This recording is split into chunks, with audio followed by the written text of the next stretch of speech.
शिव महापुराण की कथा भगवान ओमकारेश्वर बाबा की पवित्र चरणों में,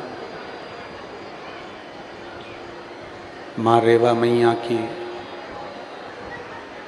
पवित्र गोद में ये पावन शिव महापुराण की कथा चल रही है। कथा के मुख्य यजमान तो वैसे बाबा देव अधिदेव महादेव ओमकारेश्वर बाबा स्वयं हैं। माँ नर्मदा जी, भगवान श्री ममलेश्वर और उनकी कृपा से श्री गोपाल बंसीलाल जी सोमानी परली बैजनाथ से, श्री अमित मुदगल रजनी मुदगल बिहता अम्बाला हरियाणा से, राजमल शंकरलाल जी सोनी गोपाल शंकरलाल जी सोनी देवास से, संजय माणिक चंद्र गवते सोलापुर महाराष्ट्र से, दामोदर ममता चांडक महेश्वरी रायपुर छत्तीसगढ़ से, स्वर्गीय कमल किशोर साहू नरेंद्र साहू माँ कर्मा टेंट हाउस नागपुर महाराष्ट्र से, विधायक माननीय श्री नारायण जी पटेल, विधायक माननीय श्री सचिन बिरला जी, सभी यजमानों के लिए एक बार जोरदार ताली बजाकर स्वागत वंदन अभिनंदन।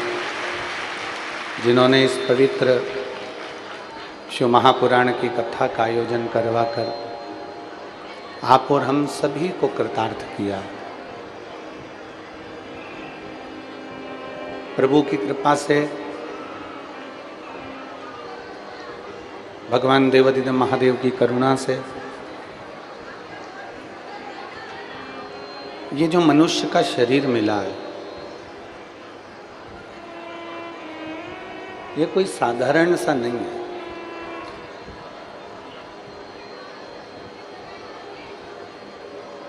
कितनी बार हमने जन्म लिया, कितनी बार हमारी मृत्यु हो गई।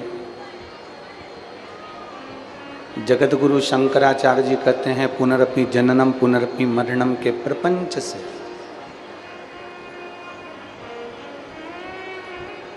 निकलकर फिर वापिस इस मृत्यु लोक में जन्म ना हो, उसके लिए कोई ऐसा कार्य करा जाए जिससे हम भगवान शंकर के हो जाएं और शिव हमारा हो जाए और हम देवाधिदेव महादेव के उस धाम में सदा निवास कर लें।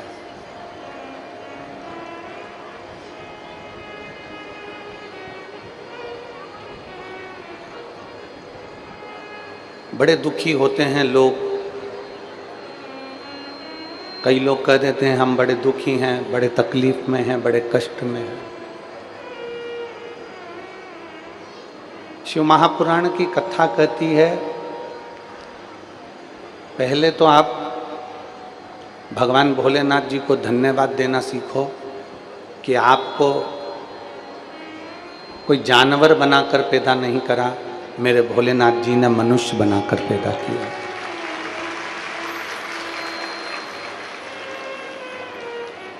झिंगुर का जन्म हो जाता, चींटे का जन्म हो जाता, चींटी का जन्म हो जाता,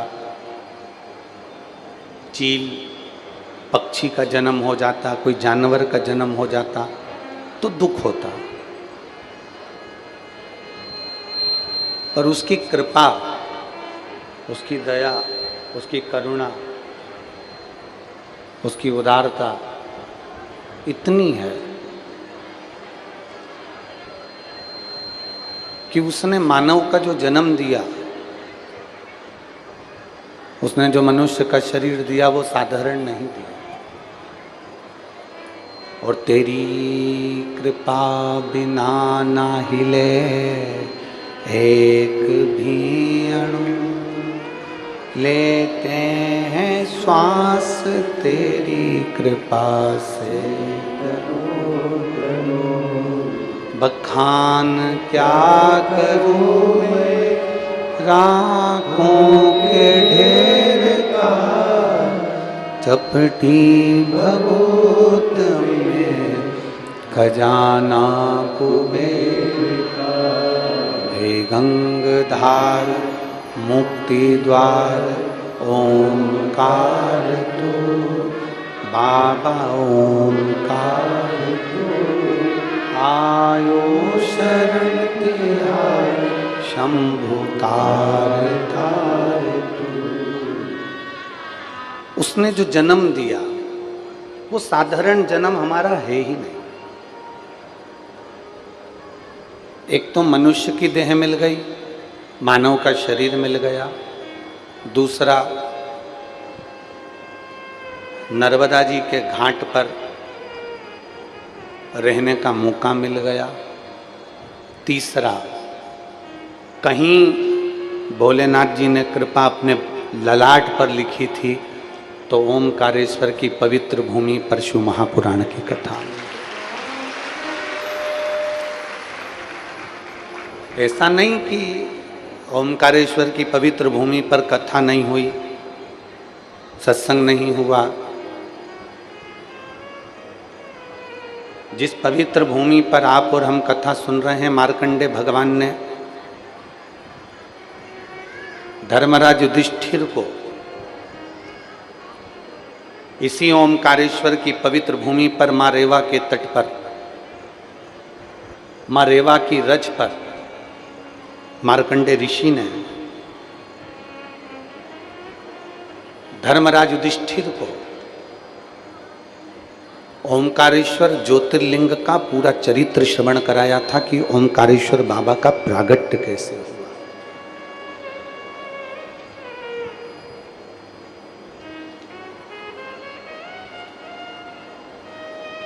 और ऐसा नहीं है कि यहाँ कथा नहीं होती, कथा निरंतर चलती रहती। हमारे मालवा के संत परम पूज्य संत शिरोमणि पंडित श्री कमल किशोर जी नागर जी ने तो पूरे निमाड़ को भी भगवान की भक्ति में ऐसा डुबा कर रखा है कि कहीं से भी निचोड़ो तो कृष्ण नाम ही निकलता।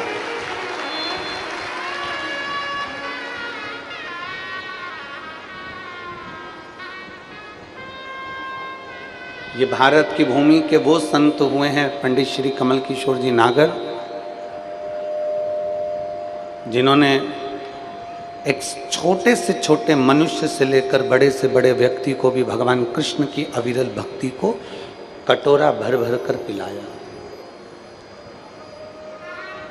ऐसा नहीं कि इस क्षेत्र में कभी कथाएं नहीं हुई, बहुत होती। पर यदि आपको शंकर की भूमि पर शंकर की ही कथा सुनने का मौका मिल रहा है ना, तो ये उसकी कृपा है, ये उसकी उदारता है। चलो अच्छा, एक बात बहुत अच्छे से सुनिएगा।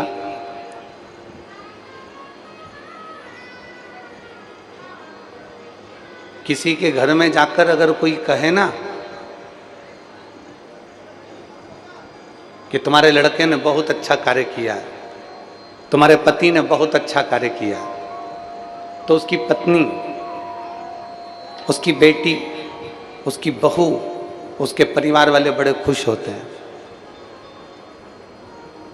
आज सबसे बड़ी प्रसन्नता का विषय ये है कि हम देवाधिदेव महादेव के घर में बैठकर उनका गुणगान कर रहे हैं और उन्होंने जो जो किया है उसका बखान कर रहे हैं कि बाबा ने हमको क्या किया।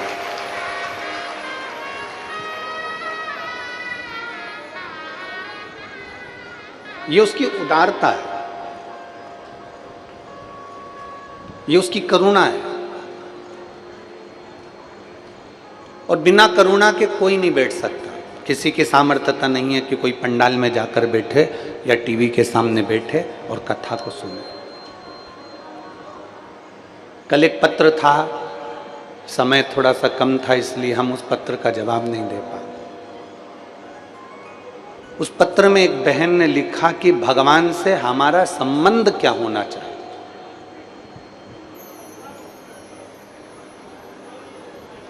हम भगवान से कौन सा संबंध रखें? तो हमने कई बार शिव महापुराण की कथा में कहा कि भोले बाबा को आप अपना बाप मान लो, आपका पिता मान लो, और शंकर जी के जब जब मंदिर जाओ तो ये सोच कर जाना कि मैं अपने मायके में जाकर अपने पिता से मिलकर आ रही हूँ, अपने पिता से। और मान लो हम भगवान से संबंध कैसा रखें, और इतना भी आप संबंध नहीं बना सकते तो एक संबंध जैसे राम जी और शबरी का संबंध था, ऐसा संबंध आप और हमारा भगवान का और आपका होना चाहिए।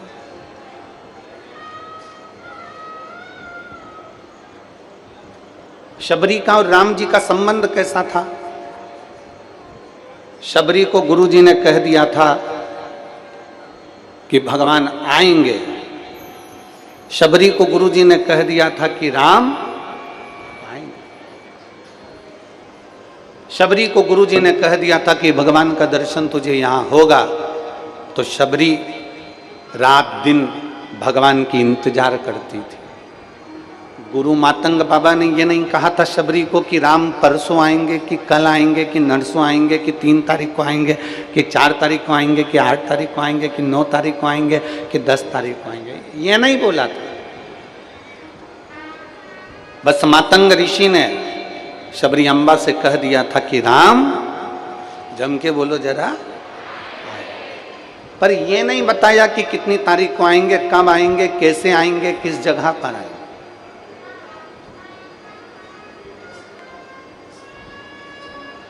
आप में से कई माताएं ऐसी बैठी हैं, आप में से कई भाई ऐसे बैठे हैं जिनको हकीकत में ये विश्वास ही नहीं हो रहा होगा कि अपने ओमकारेश्वर में कथा हो रही है, शिव महापुराण की कथा हो रही है,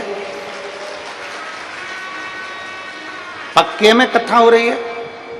और पूरे ओमकारेश्वर में जितने मेरे भगवान देवादिदेव महादेव की शरण में जितने परिवार रहते हैं और मानधाता की इस पवित्र भूमि पर जितने जितने लोग रहते हैं, जितने जितने शिव भक्त रहते हैं, इनके पास में दूर दूर से फोन आए होंगे। क्यों? हमने सुना है ओमकारेश्वर में कथा हो रही है। क्यों? हमने सुना है ओमकारेश्वर में शिव महापुराण की कथा होने जा रही है। क्यों? हमने सुना कि मानधाता की नगरी में शिव महापुराण की कथा होने जा रही है। कितने कितने बड़वाई वालों से पूछो कितने फोन आए होंगे।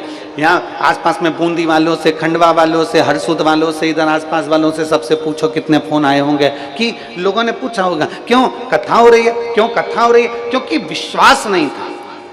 शबरी को मातंग बाबा ने कह दिया था कि राम आएंगे। वो बस उसका इंतजार करती रही कि राम आएंगे, राम आएंगे, राम आएंगे। इंतजार में लगी रही, इंतजार में लगी रही। रोज रंगोली डाल देती, बुआरी काट देती, झाड़ू लगा देती, सफाई कर देती और इंतजार करा करती, बहुत इंतजार करती।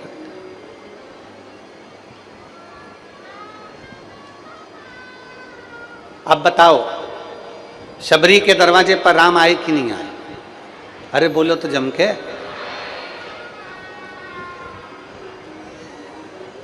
आपके लिए ओमकारेश्वर बाबा ने शिव महापुराण बुलाई कि नहीं बुलाई? आपके लिए।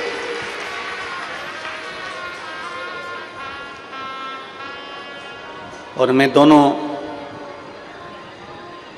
श्री नारायण पटेल जी विधायक जी को और श्री सचिन बिरला विधायक जी को धन्यवाद देता हूं। दोनों विधायकों ने और पूरी पंचायत ने, यहाँ के जो सरपंच हैं, यहाँ के जो व्यवस्थापक हैं, यहाँ के एसपी, कलेक्टर, कमिश्नर आदि, टीआई, कांस्टेबल जितने भी हैं, सबने बहुत बहुत सुचारू रूप से उसका इंतजार किया, आएगा।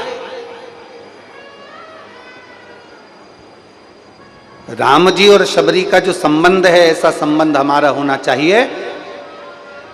तुमने सुन लिया कथा में कि एक लोटा जल चढ़ाने से तकलीफ मिटेगी। अगर गुरु के वचन पर शबरी ने विश्वास करा, मातंग ऋषि के वचन पर, तो राम जी के वचन अर्थात गुरु के वचन पर जब भरोसा करा, गुरु के वचन पर जब विश्वास करा, तो राम जी को शबरी के दरवाजे पर आना पड़ा।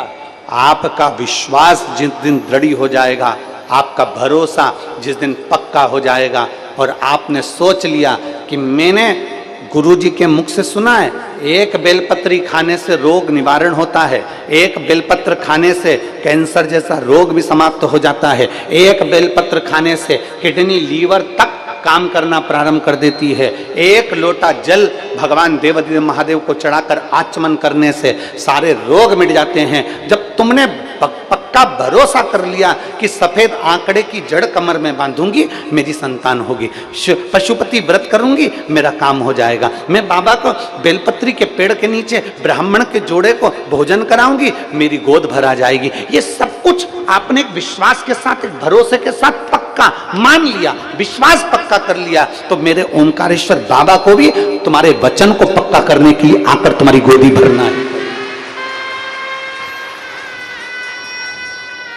एक भरोसा पक्का करो, एक विश्वास पक्का करिए।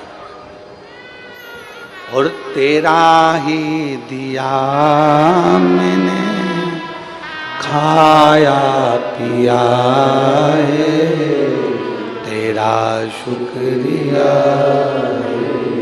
तेरा शुक्रिया, मुझे भोले बाबा बहुत दे दिया है, तेरा शुक्रिया,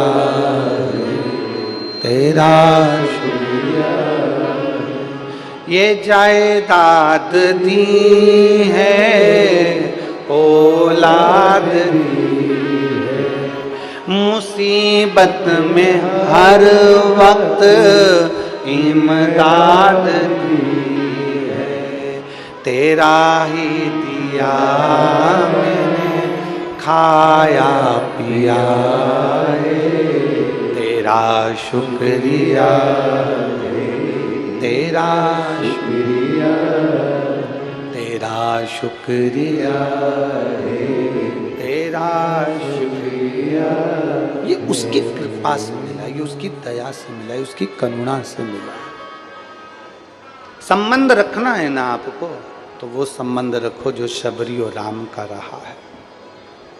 संबंध रखना है आपको, तो वो संबंध रखो जो एक बेटी, एक बेटा और एक बाप का होता है। एक संबंध रखो, बिना संबंध के कुछ नहीं, कुछ नहीं।